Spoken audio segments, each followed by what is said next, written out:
Good morning, dear community. Good morning, everyone. I am Pedro César Martínez, the director of the Master in Talent Management of Advantere School of Management. Welcome to another episode of Advantere Talks.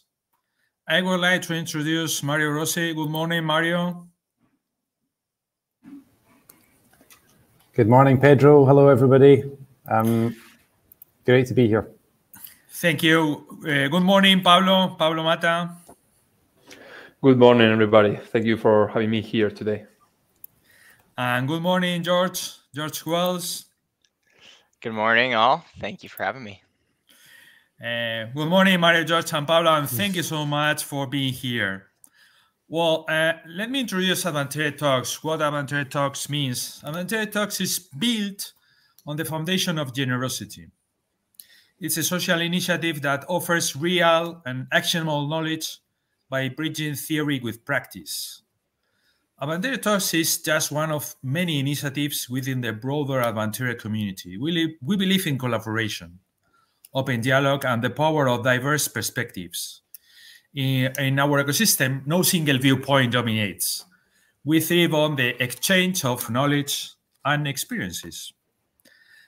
Advantere is a management school belonging to Comillas University, University of Deusto, as well as Georgetown University as an strategic academic partner.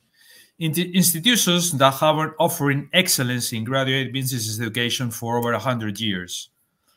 Our philosophy, tradition, and curriculum prepare our students to become management leaders with a focus on ethical business, social impact, sustainability, and diversity.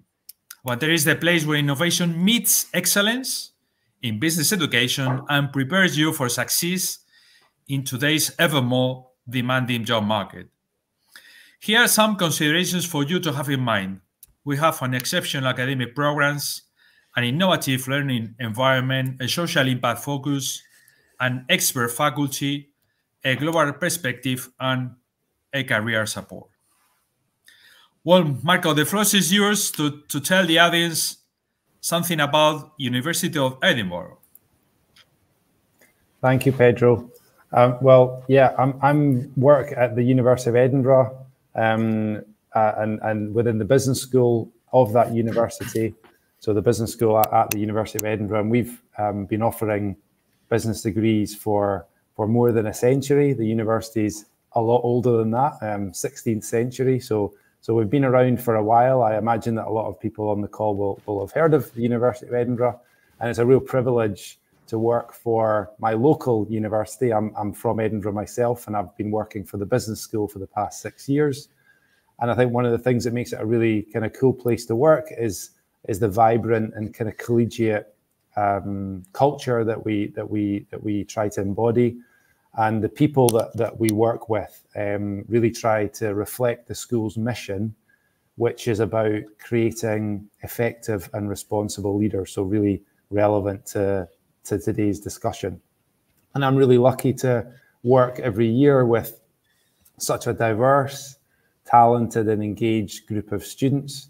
My own role within the school student development team is to coach and facilitate. And our mission is to develop each student's skill set and potential through a range of coaching, development programs, events, networking opportunities, and practical workshops. So yeah, that's a very kind of quick introduction to the University of Edinburgh, and just really excited to get into the rest of the session today. Thank you so much. Sorry, Marco. Well, please welcome Pablo and George. Please, Pablo, introduce yourself to the audience. Yeah, sure. Well, my name is Pablo Mata.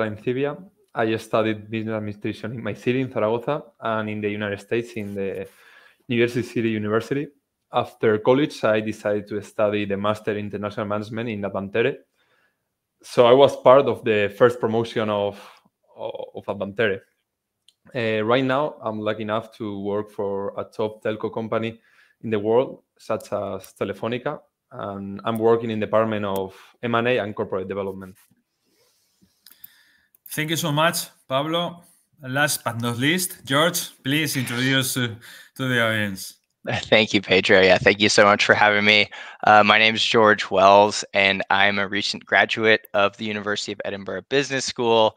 I studied a master's in management program, and the amazing Marco Rossi was my student development coach here. So thanks for the connection, Marco. But I grew up in California, and I studied engineering at the University of Southern California, and later worked for just under 2.5 years at Amazon Robotics as a project manager, and my recent endeavor has been accessible AI at the University of Edinburgh, where we are looking to empower people to use AI in different ways. So thank you so much for having me. Really excited to talk about leadership and personal branding. So back to you, Pedro. Thank you so much, Josh. As Josh mentioned, we are going to delve into a crucial topics, two topics. We're going to talk about both leadership and personal branding. I'm going to start asking Pablo a question about leadership. Pablo, what are the main characteristics of a good leader? Well, from my point of view, I would say that a good leader must always have three topics. He or she must be respectful, empathetic, and prepared. I would say that a leader is not someone who gives orders, but someone who inspires others through their actions and example. True leadership means being able to motivate people to act not only because they are forced to, but because they are driven by the leader's influence, visions, and behavior, I would say. Otherwise, if people follow you because they are scared or because of the pressure, we are not talking about leadership. That's just being a boss, under my point of view. However, I want to highlight that being respectful and empathetic doesn't imply that you will have to be liked by everybody. In fact, being part of being a good leader involves making tough or rough decisions that may not always be very popular. At times, these decisions may cause dissatisfaction in a group, but they are necessary for the group or the organization. A strong leader must understand the balance between being empathetic and flexible and when to stand firm in a decision, even if it's not what everybody wants to hear in a certain point. Thank you so much, Pablo. Marco, can you ask George some question about these topics, please? Sure. So my first question for George is kind of more related to personal branding. So what are your thoughts on in what ways can strong personal branding benefit one's professional advancement and opportunities? Yeah, great question there, Marco. For me, personal branding is building a personal brand is just this really unique opportunity to cement in people's minds emotional connection between yourself and sort of this idealized version of yourself. And it can really present a lot of opportunities from people or places that you wouldn't have expected in the first place. And so an example is Nike shoe. I love buying Nike shoes. Are they the best shoe? Are they the most athletic? Are they the most comfortable? They're probably not, but the fact that they've established this emotional connection within me makes it so that I can put those things aside and just say, I really like these shoes and I'm going to keep coming back to them. Another thing that's really played itself out over this past year, starting accessible AI that I mentioned, was this sort of compounding effect that having a personal brand can grow. Personal branding for me started with just expressing my interest in helping people understand AI. And going into this past year of building the society, I didn't really think I was the most expert in AI. I didn't think I was the most expert in leadership, but just putting myself out there and talking to different people like Marco or different faculty members, I sort of built this idea in people that I was sort of this AI guy, and seeing opportunities from different employers looking to add me as a business development lead at this really technical AI group, or just being asked by Marco to be a correspondent on this call has helped sort of establish this bit of self-confidence in me, that where originally I didn't think I was the AI guy, but maybe I am that leader that I didn't think I originally was. And so the advice I would give to everyone out there looking to build a personal brand would just be to go from 0 to 1 and just try to understand what are the things that like you're interested in, and just be willing to put yourself out there a little bit, and it can grow and compound and bring opportunities that you wouldn't have expected in the first place. George, great insights there. So I guess kind of starts a little bit in terms of like knowing yourself, what you're interested in, what you want to be known for in the future, authenticity, kind of being real with people. I think that can really help build those connections that you talked about, that kind of emotional connection. But then also being open to kind of explore new possibilities that you maybe don't initially think are going to come up, and kind of just being open-minded to that and kind of building on that momentum. So yeah, really interesting insights. Thanks, George. Back to you, Pedro. Thank you so much, Marco. Pablo, the second question for you. Can you describe some behaviors or traits, personality traits, that might undermine a leader's effectiveness, please? Yes, sure. Well, I will repeat myself a little bit because, as I mentioned in my previous answer, I will say that the respect gained as a leader is lost the moment you start demanding or commanding certain attitudes within a group. A group leader must inspire others to act voluntarily because they really believe in the leader's vision and trust their guidance, not out of fear or obligation. In addition to this, I will say that there are other behaviors that can undermine a leader's ability to lead properly. First of all, I will say is the inconsistency. A leader must be, or a leader who is unpredictable or constantly changing their decisions without a clear reasoning, that creates doubt and frustration within the team. People need a stability and a sense of direction to feel secure in their roles. And a leader who doesn't provide that stability can weaken the group's confidence in the leadership. Another behavior that could undermine a leader's effectiveness is lack of accountability. A good leader takes responsibility for their actions and the outcomes of the decisions, whether if they are positive or negative.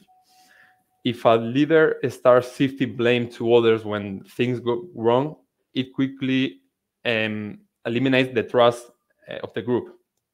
People respect leaders who are willing to own their mistakes and learn from them, but they can lose the confidence very quickly in those who refuse to acknowledge their failures. And lastly, I will say the lack of preparation and vision, and also reduce the leader's success. As I mentioned in my previous answer, confidence, respect, and preparation are key qualities for a good leader. If a leader or someone who is trying to be a leader is unprepared or lacks of a clear direction, people will lose faith in the ability to guide the group toward the success. Well, thank you so much, Pablo. I think with this long list, I don't know if so many people are prepared to be a good leader. You know? Well, Marco, can I help us with the second question to George, please? Yeah. It's interesting. It's interesting that you pick up on a long list, because actually Pablo's first answer, I was thinking, gosh, it's a tough job to be a leader, isn't it? It's not an easy place to be. It can be quite lonely up there.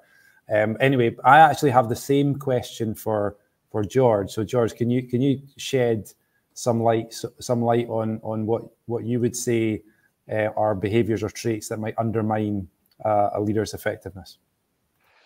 Absolutely, Marco. And wow, what an expansive and perfect list you had there, Pablo. I don't know how I could add anything else. But when it comes to leading in times of uncertainty and maintaining a sense of team morale, there's a lot of ways that you can prep.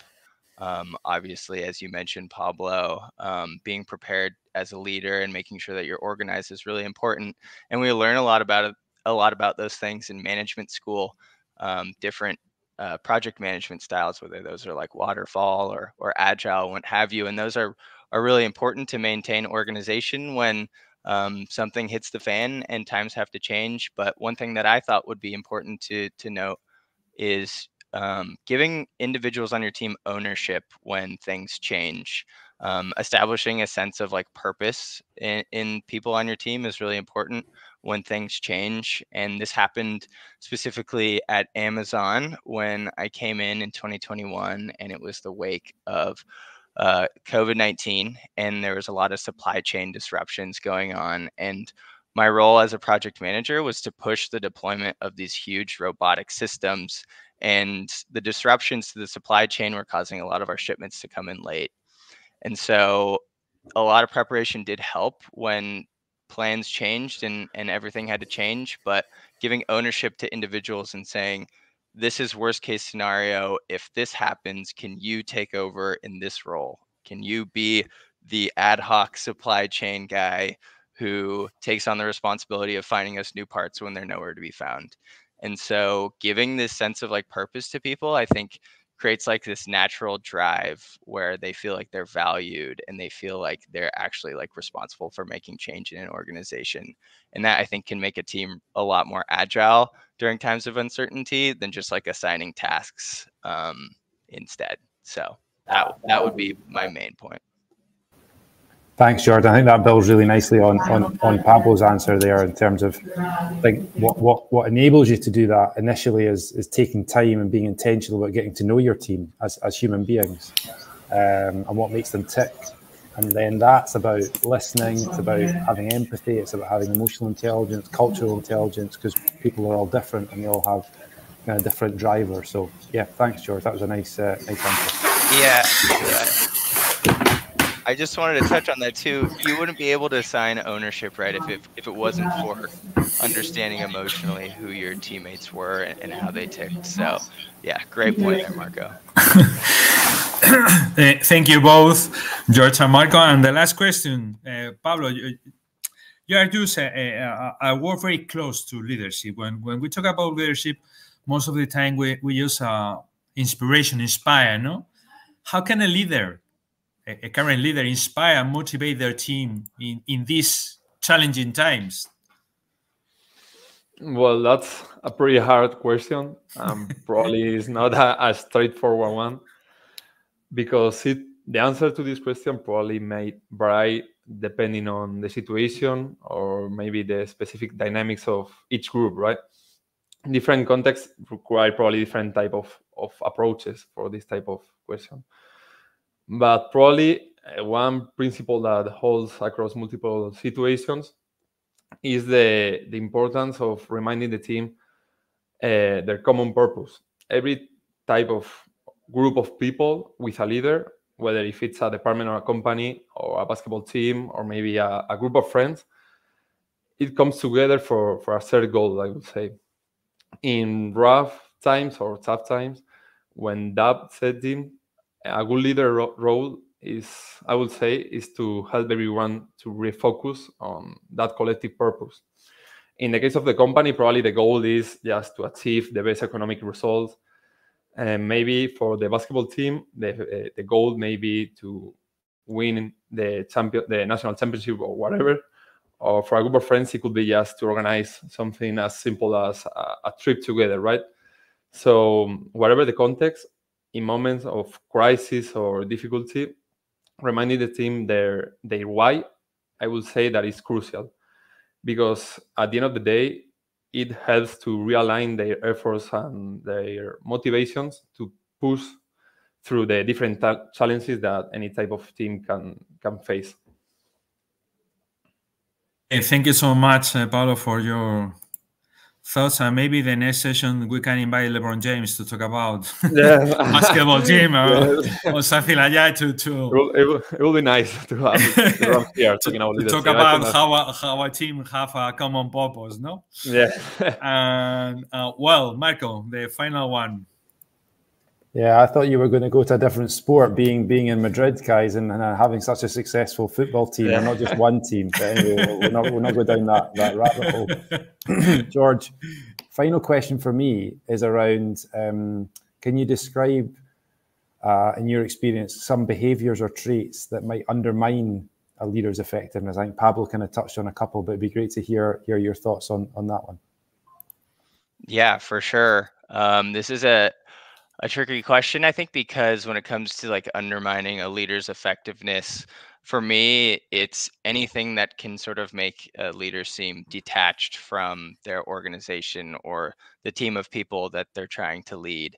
And so knowing that and acknowledging that means that there's a lot of different things that can undermine a ability to lead a team.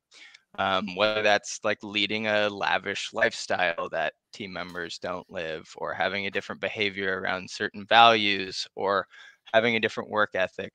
All of these things can make someone seem a little bit more detached and less effective in their ability to inspire a team. And I think one of the most important ones that's often talked about is when leaders talk the talk, but maybe don't walk the walk. We see this from big tech CEOs who have these grandiose views and visions about how their organizations can effortlessly drive value and profits, when you have onlooking employees who look up to these CEOs and they think like that's pretty detached from their reality. The profit building and the value that is being created is not effortless. It's actually us on the front lines trying to make change and, you know, working really hard to do that. And so being able to walk the walk is really important, but I think the spectrum goes both ways as well. You need to be able to walk the walk, but you can't overdo it. And it sort of depends on the time and place. When I was working at Amazon, I really wanted to show that I was a leader who would, you know, get stuck in on individual tasks that my engineers were working on. And it might have been too technical for me, but I wanted to come in early, and I was skipping lunches, and I was doing all these additional tasks that I probably could have delegated. And looking back, I realized that that probably wasn't a healthy lifestyle. And probably if I was trying to lead by example, my team members would not be looking at me thinking that was a sustainable way to work and operate. And so finding a balance between walking the walk and talking the talk, I think, is really important for maintaining effectiveness as a leader. And this also ties into personal branding as well, which is that when you have people looking at you and trying to understand what is your personal brand, it's important to be the person who shows up early and who works hard and can deliver value, and is willing to walk the walk. But at the same time, you want people to see you as a human. You know, you want people to be able to establish an emotional connection with you, and not one that is you are some high up person who's just talking to talk. And so that would be my last piece, is that you need to deliver value, but you also just need to be a human. And by doing that, you can develop a strong bond, whether it's between employees and teammates or just with people of your audience. Great, George. That's such a strong point and a great insight to kind of finish on there. And yeah, before I pass back to Pedro to kind of wrap things up, I guess is something about kind of knowing ourselves that kind of is the thread here, and kind of knowing what kind of leaders we want to be, and because I think, and sometimes what happens in someone's career is, you know, they get really, really good at doing the job, and then they get promoted into a leadership position where they're leading other people, and they're trying to inspire, they're trying to empower, they're trying to motivate, they're trying to guide through periods of uncertainty, but no one really tells them how to do that.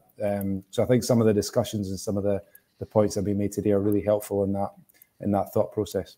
Thanks, George. Thanks, Pedro. Thank you so much, Mario, Pablo, and George, for being here and for sharing your brilliant insights on leadership and personal branding.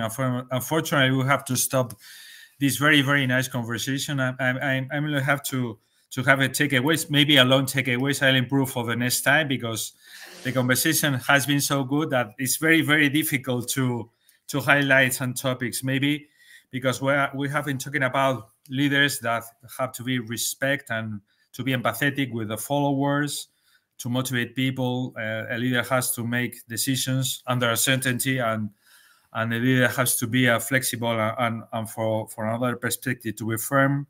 And we have talked about inspiring leaders, trust, not fear, not obligation. A leader has to to promote stability and certainty to the followers, and a leader has to take responsibility for his or her actions. George talked about team morale, a very interesting idea, and a team has to share a common purpose. And finally, we talk about views, ambitions, values, profits, and leading by example as a very nice method to become a leader. Well, become a member of the Advantere ecosystem. By joining the Advantere ecosystem, dear audience, you will grow both personally and professionally in ways that differ from traditional academic institutions.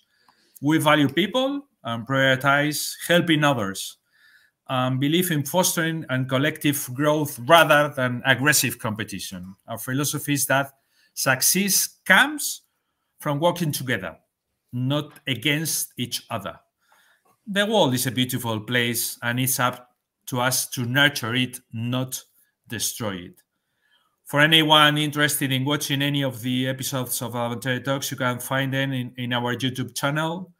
We encourage you to revisit these sessions and continue to learn from the insightful discussion as expert advice, as in this case with Marco, George, and Pablo. Feel free to connect with me on LinkedIn. I encourage you to become an active member of the Advantere ecosystem. Dear community, thank you so much for joining us in this episode of Advantere Talks. Your participation is invaluable. See you next season. Thank you.